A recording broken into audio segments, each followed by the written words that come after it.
Tubuhku terasa sangat letih karena telah berjalan seharian. Perutku melilit menahan lapar. Badanku terasa sakit semuanya. Aku memang sudah cukup jauh meninggalkan kota dan mulai memasuki sebuah kawasan perkebunan sawit di jalan lintas menuju kota berikutnya. Aku sudah bertekad untuk mengadu nasib, atau lebih tepatnya melarikan diri ke kota lain setelah peristiwa tragis yang aku alami di kota sebelumnya.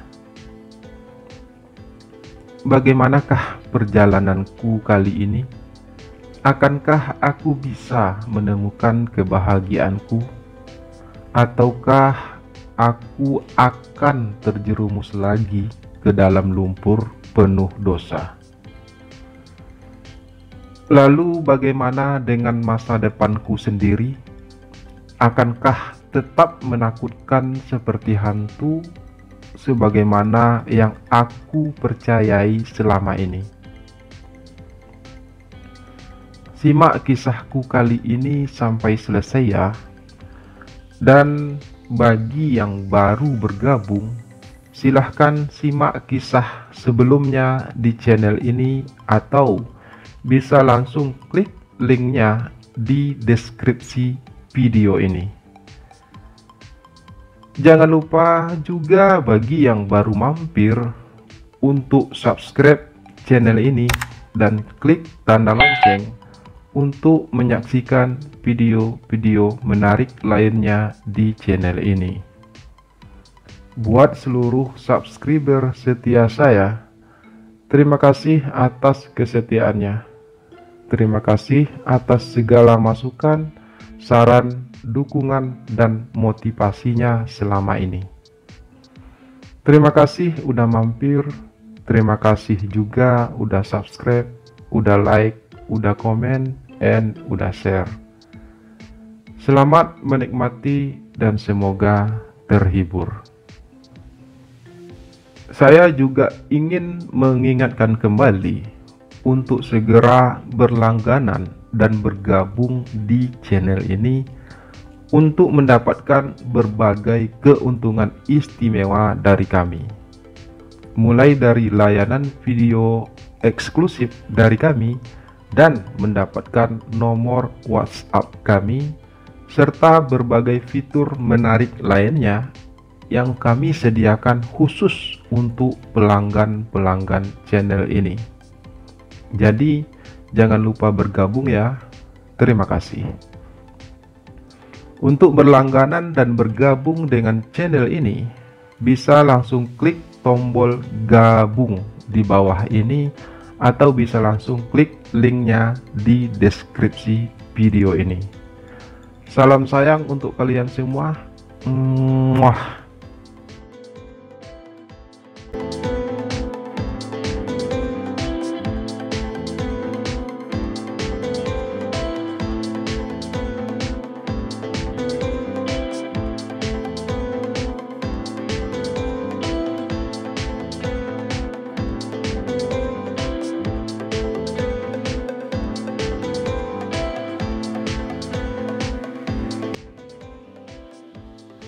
Masa depan itu seperti hantu, menakutkan. Kalimat itu terus mengganggu pikiranku, sehingga tubuhku yang memang sudah kelelahan jadi terhuyung-huyung di sepanjang perjalanan. Karena sudah tidak bisa mengontrol keseimbangan tubuhku, aku tiba-tiba terhuyung ke tengah jalan. Saat itu sebuah mobil sedan mewah lewat, dan mobil itu hampir menabrakku jika saja sang sopir mobil itu tidak segera membanting setirnya ke kanan. Beruntunglah saat itu jalanan sedang sepi. Tubuhku pun terjerembab ke pinggiran jalan karena berusaha menghindari mobil tersebut. Aku melihat mobil sedan itu pun berhenti Beberapa meter di depanku, seorang lelaki Valente keluar dari pintu depan mobil. Aku perkirakan laki-laki itulah yang menyetirnya. "Kamu nggak apa-apa?" tanya laki-laki itu dengan suara serak. Aku sedikit menengadah untuk menatap pria tersebut. Pria itu memakai kacamata hitam yang menambah ketampanan pada wajahnya. Aku menggeleng ringan sambil berusaha bangkit. Pria berkacamata hitam itu pun segera membantuku untuk berdiri. "Kamu yakin gak apa-apa?" tanya pria itu lagi. Sekali lagi aku hanya menggeleng ringan menjawab pertanyaannya. "Tubuh kamu terlihat lemah. Bagaimana kalau aku antar kamu ke rumah sakit? Setidaknya untuk menebus kesalahanku barusan yang hampir saja menabrak kamu," ucap pria itu kemudian. "Nggak usah bang, saya nggak apa-apa kok. Lagian tadi bukan salah abang. Saya yang berjalan terlalu ke tengah," balasku akhirnya. "Iya, tapi kalau seandainya tadi saya menyetirnya lebih fokus, pasti hal itu nggak bakal terjadi," balas pria itu bersikeras. "Udahlah bang, abang nggak usah merasa bersalah seperti itu. Saya baik-baik saja kok," ucapku ringan sambil berusaha sedikit tersenyum. "Ya udah, kalau gitu saya pamit dulu," pria itu berujar kembali setelah ia terdiam beberapa saat sambil menatapku. Setelah berkata demikian, pria itu segera memutar tubuhnya untuk kembali ke mobilnya. Namun setelah beberapa langkah, ia kembali memutar tubuhnya dan menatapku. "Emangnya kamu mau kemana?" tanyanya sedikit lantang, mengimbangi suara mobil yang lewat. Aku berusaha tersenyum membalas pertanyaan pria tersebut. "Saya mau ke kota selanjutnya bang," jawabku. Sekedar memuaskan pertanyaan pria tersebut. Aku berharap setelah itu ia akan segera pergi meninggalkanku. Tapi di luar dugaanku, pria dengan tubuh yang gagah itu justru kembali melangkah mendekatiku. "Kalau begitu, bagaimana kalau kamu ikut sama saya aja ke kota selanjutnya? Kebetulan saya juga mau ke sana," ucapnya setelah ia berdiri kembali di hadapanku. Aku bukannya tidak senang mendengar tawaran tersebut. Namun kondisiku saat ini benar-benar membuatku tidak nyaman. Aku merasa risih harus dekat-dekat dengan orang yang tidak aku kenal. Karena aku sudah beberapa hari tidak mandi. Pasti bau badanku sangat tidak enak. Aku juga harus menahan rasa sakit yang melilit perutku karena lapar. Selain itu, aku juga takut kalau orang ini akan mengenali wajahku dan akan mengetahui peristiwa memalukan yang baru saja aku alami di kota sebelumnya. "Terima kasih bang, tapi..." kalimatku terhenti. "Ayolah, gak apa-apa kok. Saya juga sendirian di mobil, jadi butuh teman juga untuk ngobrol. Lagian jarak dari sini ke kota selanjutnya cukup jauh loh. Masa iya kamu mau jalan kaki ke sana?" Pria itu berujar, sambil ia mulai menarik tanganku dengan sedikit memaksa. Meskipun merasa sangat sungkan, aku pun akhirnya mengikuti langkah pria itu menuju mobilnya. Pria itu pun segera mempersilahkan aku masuk ke dalam mobilnya yang mewah itu. Tapi pakaianku kotor bang, badanku juga bau, ucapku, masih sambil berdiri di samping mobil tersebut. Gak apa-apa, masuk aja, pinta pria itu akhirnya. Melihat kesungguhan lelaki berwajah tampan itu, aku pun akhirnya masuk ke mobil tersebut. Untuk pertama kalinya dalam hidupku, aku memasuki mobil semewah itu. "Nama kamu siapa?" tanya pria itu sambil mulai menjalankan mobilnya. "Sabri bang," balasku ringan. "Saya Yopi Purnama, panggil Bang Yopi aja," ucap pria itu penuh percaya diri. Kalau aku perkirakan, pria yang sekarang duduk di sampingku tersebut mungkin sudah berusia 30 tahunan. Wajahnya sudah terlihat matang, dan sepertinya dia memang orang kaya. "Oh ya, usia kamu berapa?" tanya laki-laki itu lagi. 26 tahun bang, jawabku jujur. "Kamu ke kota selanjutnya mau ngapain? Kerja atau ke tempat saudara atau ada keperluan lain?" Laki-laki itu, Bang Yopi, bertanya kembali. Pertanyaan itulah yang aku takutkan sejak tadi, karena aku pasti tidak akan bisa menjawabnya. Saya ingin mencari pekerjaan di sana, Bang," jawabku akhirnya. "Emangnya sebelum ini kamu kerja di mana?" Bang Yopi bertanya kembali. Ia sepertinya memang berusaha mengakrabkan diri. Seperti yang ia katakan tadi, kalau ia juga butuh teman untuk mengobrol. Aku pun menceritakan sedikit tentang beberapa pekerjaanku sebelumnya.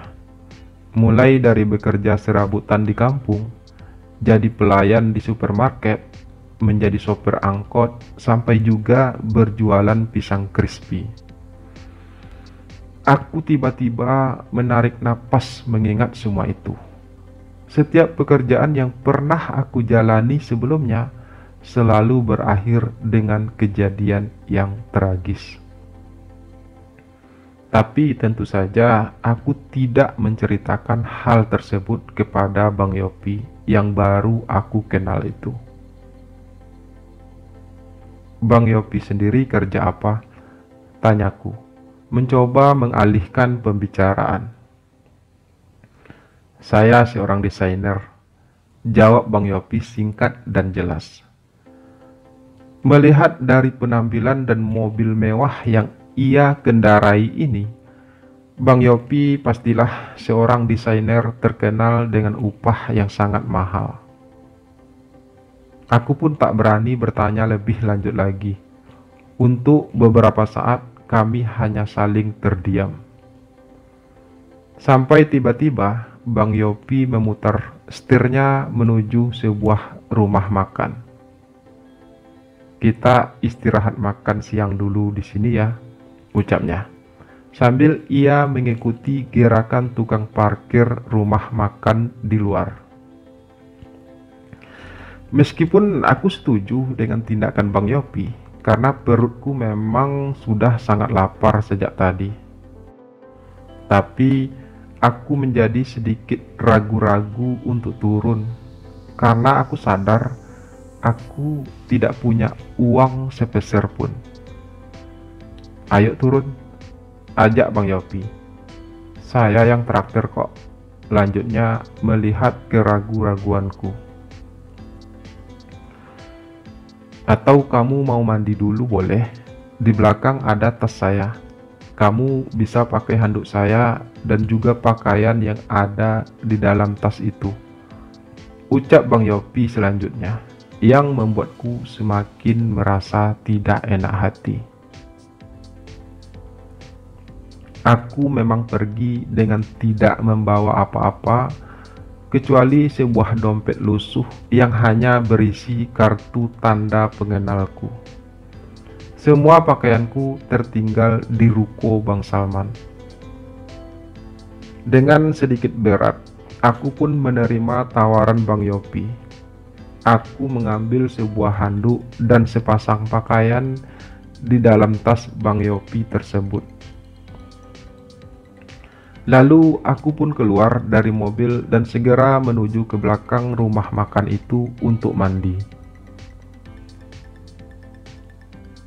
Sehabis mandi dan berganti pakaian yang dipinjamkan Bang Yopi, aku pun segera menuju meja makan tempat Bang Yopi sudah menungguku sejak tadi. "Kamu keren juga ya, sehabis mandi dan memakai pakaian itu," ucap Bang Yopi saat aku sudah duduk di hadapannya. Bang Yopi sudah memesan beberapa makanan, dan sepertinya ia sengaja menungguku untuk makan. Aku semakin merasa tidak enak hati akan semua kebaikan Bang Yopi. Padahal ia baru saja mengenalku, tapi ia sudah memberikanku banyak hal yang membuatku jadi merasa berhutang budi padanya. Tapi hal seperti ini bukan sekali dua kali terjadi padaku. Orang-orang yang aku temui sebelumnya juga sangat baik padaku awalnya, tapi ujung-ujungnya mereka juga akhirnya yang membuatku hancur. Semoga saja Bang Yopi tidak, batinku berharap. "Mari makan," tawar Bang Yopi akhirnya dengan senyum yang mengembang. Ia sudah tidak memakai kacamata hitamnya, tapi wajahnya tetap terlihat tampan.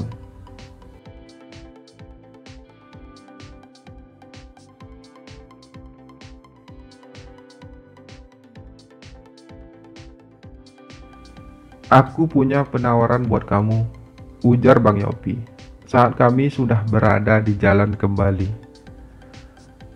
Mendengar kalimat itu, aku merasa mulai curiga. Jangan-jangan Bang Yopi juga sama dengan orang-orang yang aku kenal sebelumnya, menawarkanku pekerjaan, kemudian memanfaatkanku. "Tawaran apa?" tanyaku akhirnya tanpa selera.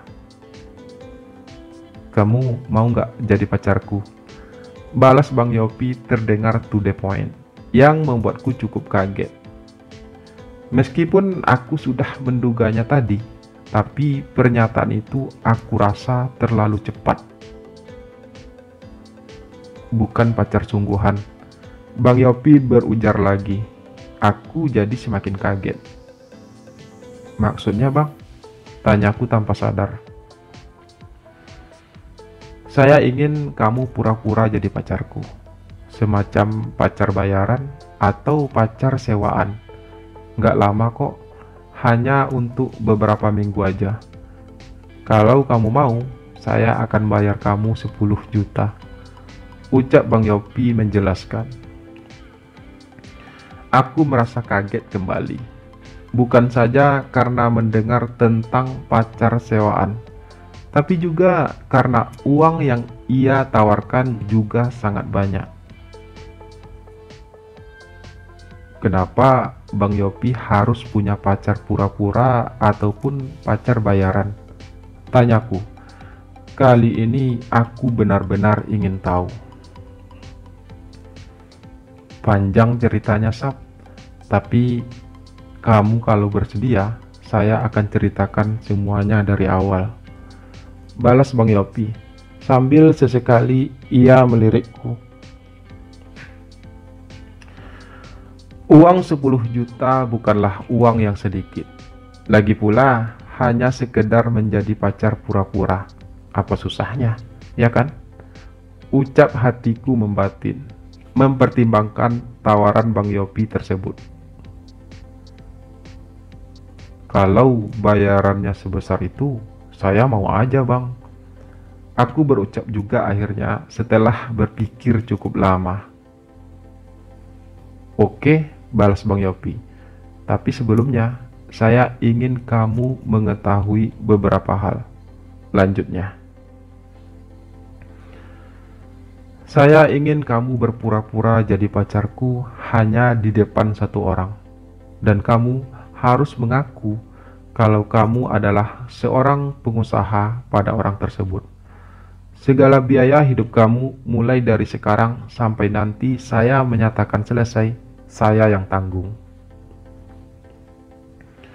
Saya akan sewakan sebuah apartemen mewah untuk kamu tinggal selama menjadi pacar pura-pura saya. Supaya orang yang saya maksud percaya bahwa kamu adalah seorang pengusaha. Bang Yopi mulai menjelaskan. Sebenarnya siapa sih orang tersebut, Bang? Kok abang sampai segitunya? Tanyaku. Kulihat Bang Yopi menarik napas dalam. Kemudian ia menghembuskannya perlahan. Namanya Reki. Ia adalah mantan pacar saya. Kami sudah pacaran lebih dari 5 tahun. Namun tiba-tiba Reki meminta putus tanpa alasan yang jelas. Bang Yopi memulai ceritanya.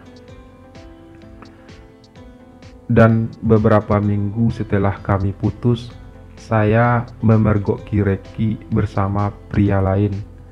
Saya nekat menghampirinya dan mengatakan kalau ia adalah seorang pengkhianat. Reki tidak terima saya mencacinya di depan pacar barunya. Ia pun mengatakan kalau pacar barunya itu jauh lebih tajir daripada saya. Karena itu ia memilihnya. Saya merasa sakit mendengar perkataannya tersebut. Karena itu saya bertekad untuk mencari pacar yang jauh lebih kaya dari pacarnya itu. Namun setelah berbulan-bulan, saya tidak juga menemukan orang yang saya maksud. Sementara Reki terus saja memanas-manasiku dengan pacar barunya. Sampai ia berkata kalau aku akan jomblo seumur hidup karena tidak bisa move on darinya. Cerita Bang Yopi panjang lebar. Aku pun mulai paham maksud dari Bang Yopi untuk menyewaku. Hanya saja aku merasa bayarannya terlalu mahal. Kalau hanya sekedar untuk memamerkan aku pada mantan pacarnya, kenapa Bang Yopi harus rela menghabiskan begitu banyak uang untuk melakukan hal tersebut? Tapi mungkin karena Bang Yopi adalah orang kaya, dan ia juga sepertinya sudah putus asa untuk mencari pengganti pacarnya itu. Karena itulah ia tidak merasa berat untuk membayarku mahal.